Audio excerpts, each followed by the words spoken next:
사도신경하심으로 우리의 신앙을 고백하겠습니다. 나는 전능하신 아버지 하나님 천지의 창조주를 믿습니다. 나는 그의 유일하신 아들 우리 주 예수 그리스도를 믿습니다. 그는 성령으로 잉태되어 통정녀 마리아에게서 나시고 본디오 빌라도에게 고난을 받아 십자가에 못 박혀 죽으시고 장사된 지 사흘 만에 죽은 자 가운데서 다시 살아나셨으며 하늘에 오르시어 전능하신 아버지 하나님 우편에 앉아 계시다가 거기로부터 살아있는 자와 죽은 자를 심판하러 오십니다. 나는 성령을 믿으며 거룩한 공교회와 성도의 교제와 죄를 용서받는 것과 몸의 부활과 영생을 믿습니다. 아멘. 찬송가 538장 함께 찬양하겠습니다.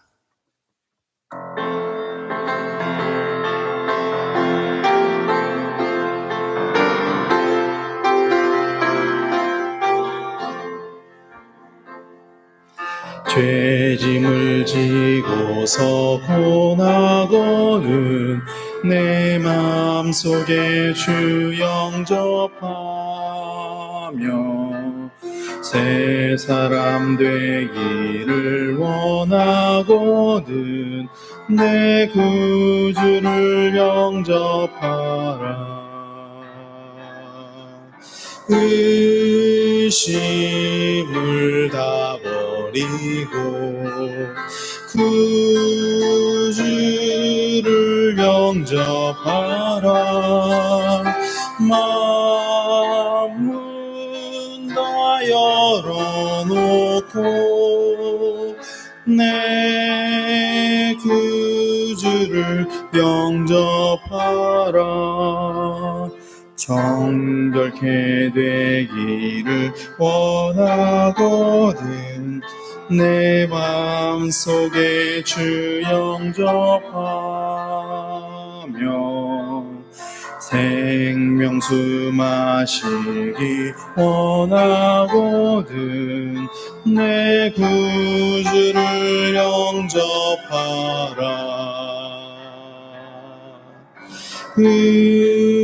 의심을 다 버리고 구주를 영접하라.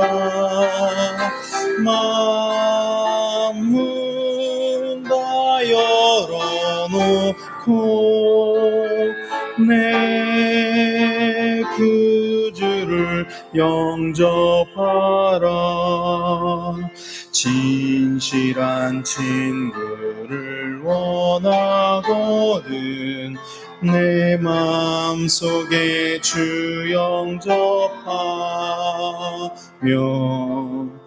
내 맘의 평안을 원하거든 내 구주를 영접하라.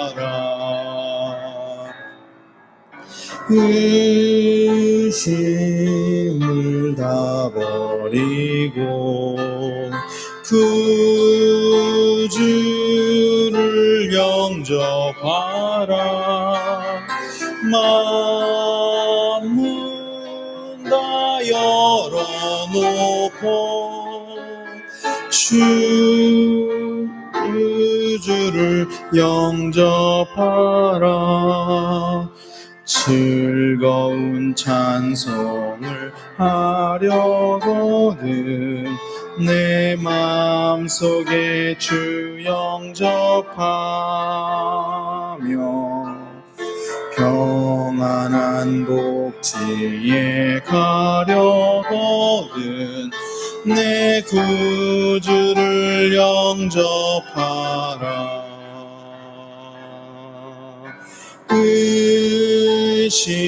의심을 다 버리고 구주를 영접하라. 마음은 다 열어놓고 내 구주를 영접하라.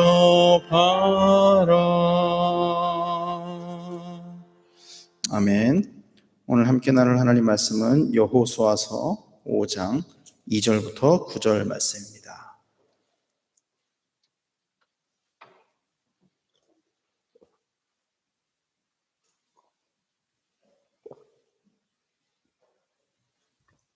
여호수아 5장 2절에서 9절 말씀입니다.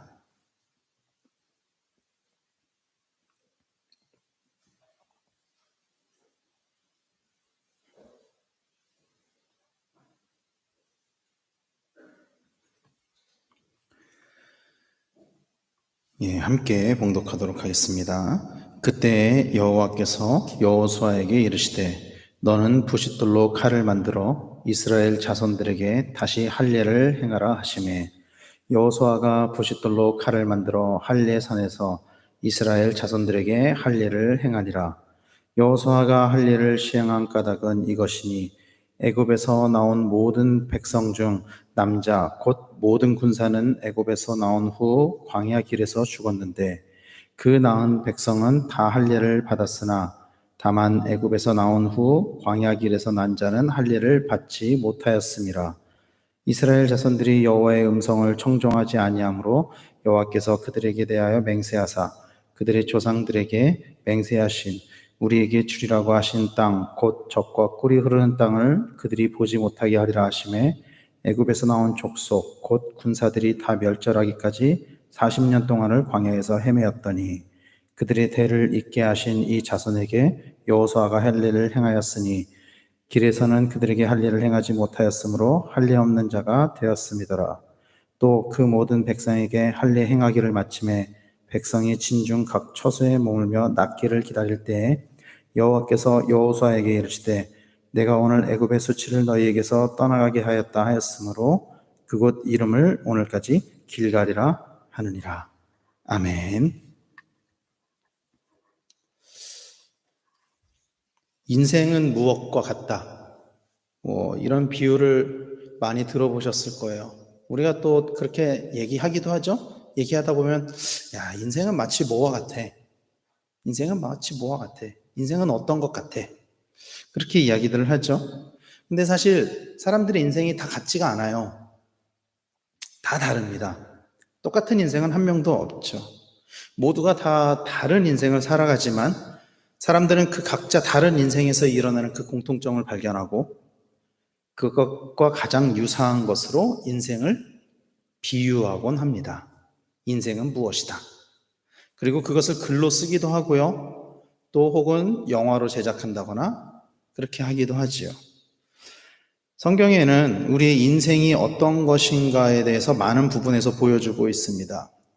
우리는 각자의 상황에 따라서 내가 겪고 있는 상황에 따라서 성경에 나와 있는 이야기들을 내 삶에 적용시키고 또 내 삶이 어떤 것과 비슷한지 찾아보고 그리고 그 말씀을 통해서 우리 삶에서 나아가야 될 부분들을 찾곤 합니다.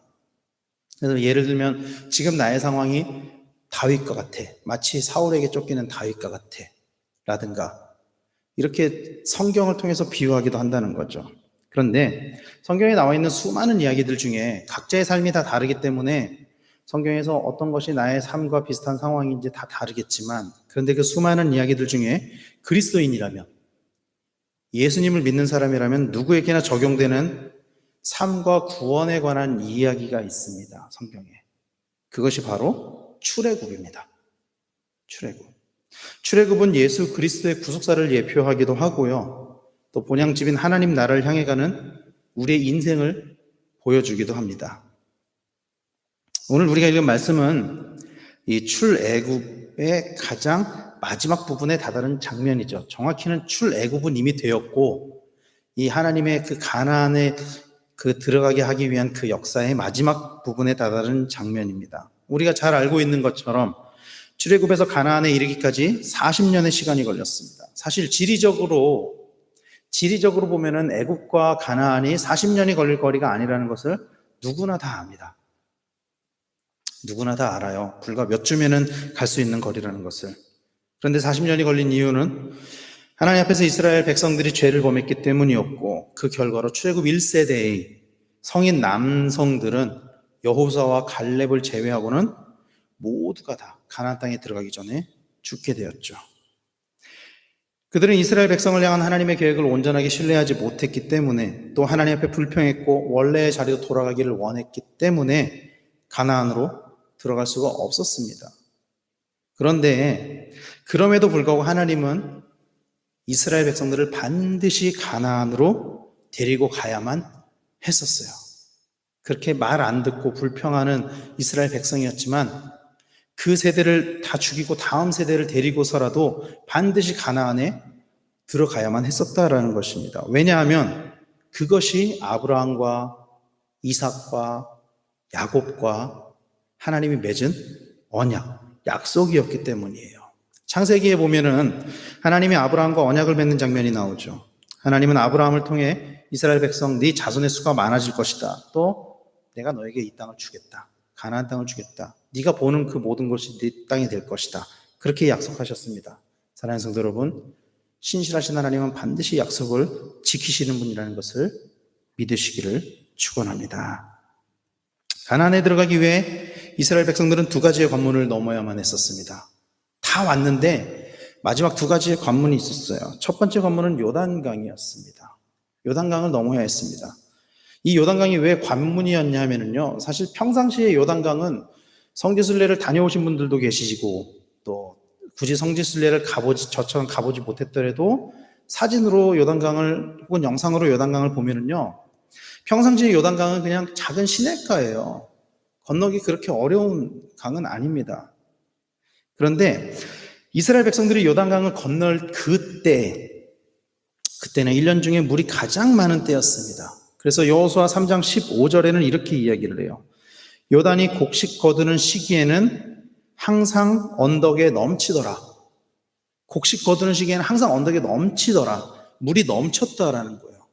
범람했다는 거죠. 궤를 맨 자들이 요단에 이르며 궤를 맨 제사장들의 발이 물가에 잠기자.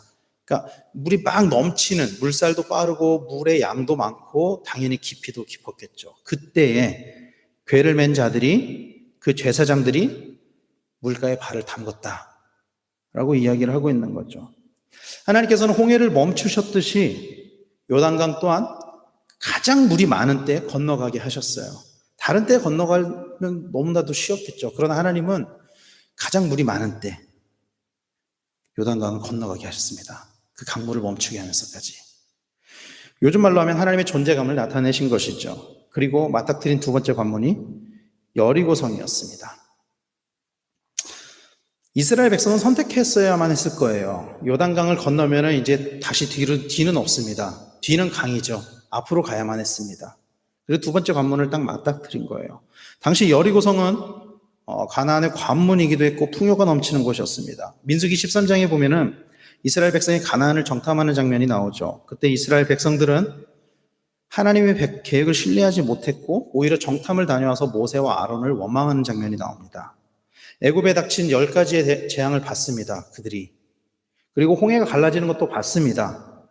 만나를 보고 반석에서 물이 나오는 것을 봤음에도 그들은 하나님을 신뢰하지 못했어요. 그래서 결과적으로 광야를 떠돌게 되었죠. 그리고 그 과정이 있은 후에 이제 다시 가나안 앞에 다다르게 된 것입니다.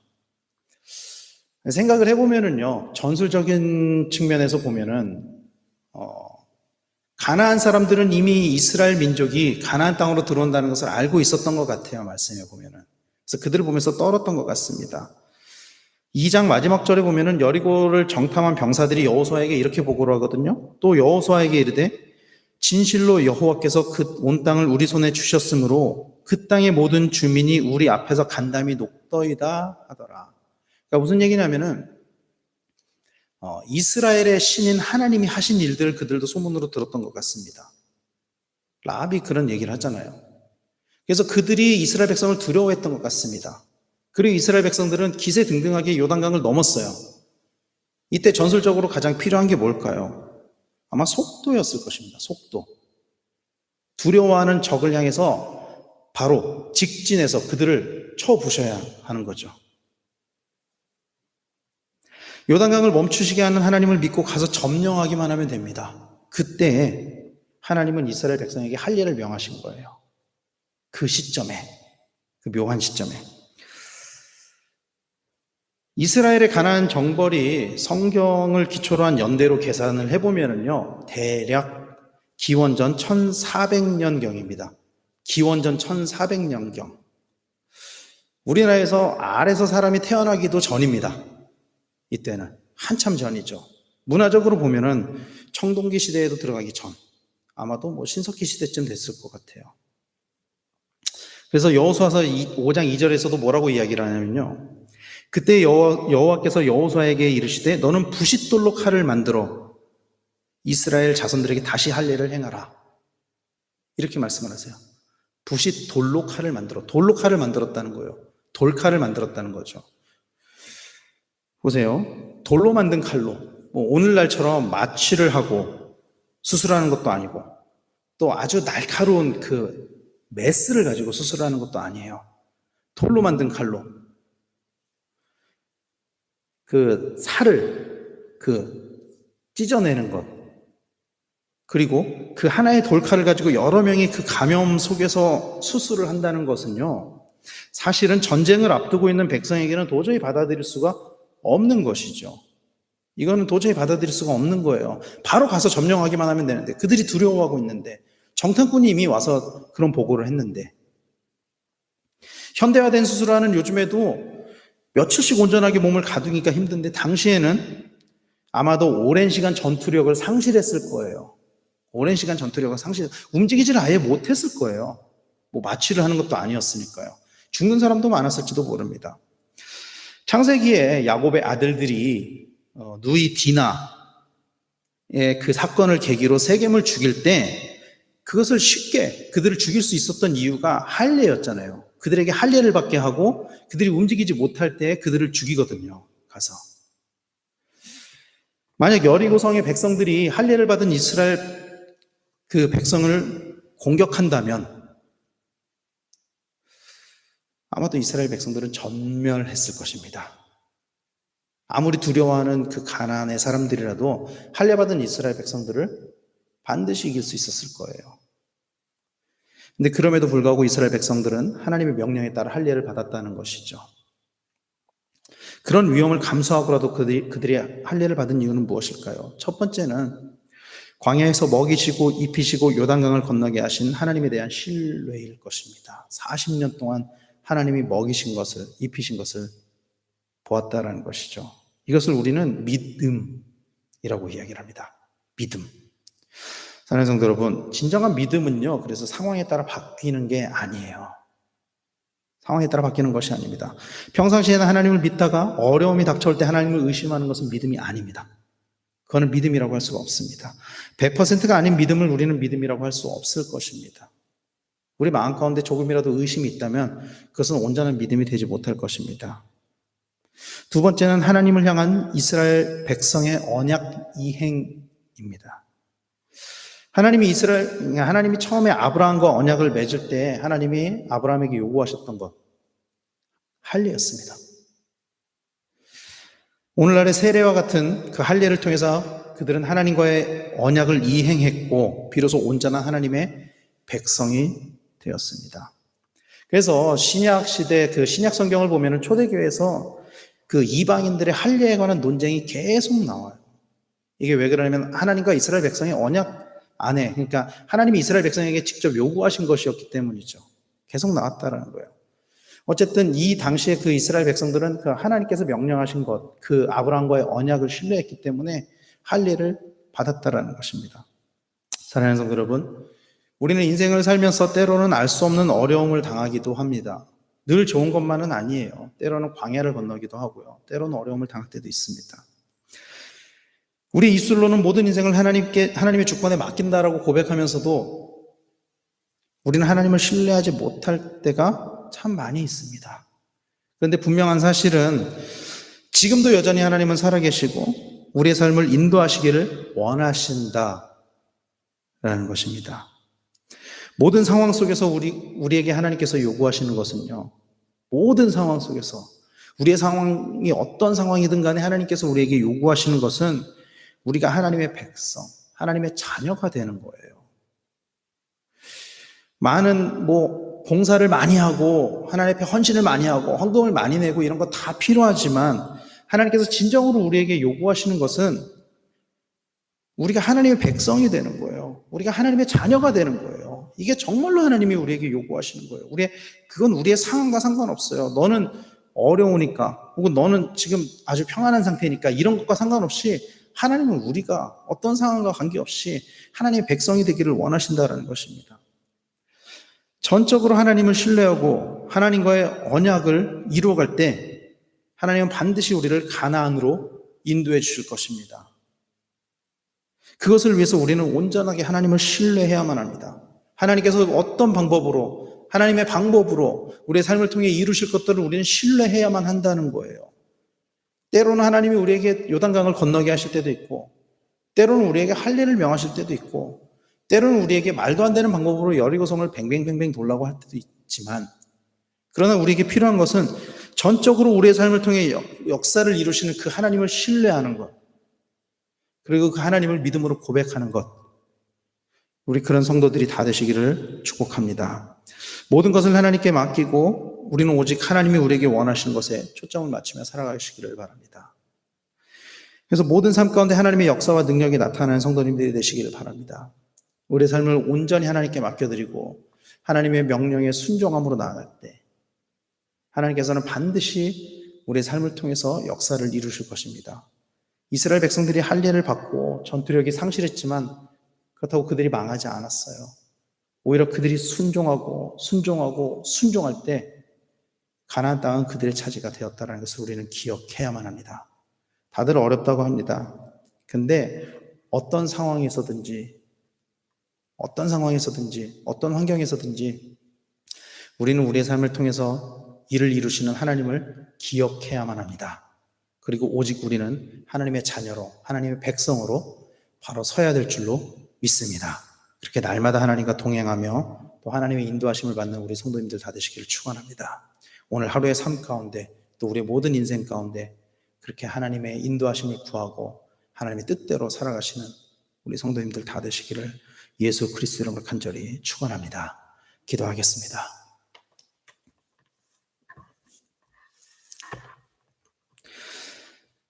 우리의 삶을 통해 역사를 이루시는 하나님을 신뢰합니다. 하나님, 인생을 살면서 참 다양한 일들을 겪게 되고 다양한 상황과 환경을 만나게 되는데 때로 우리는 그 상황과 환경 속에서 하나님을 의심하기도 하고 또 하나님을 향한 믿음을 저버리기도 할 때도 있음을 고백합니다.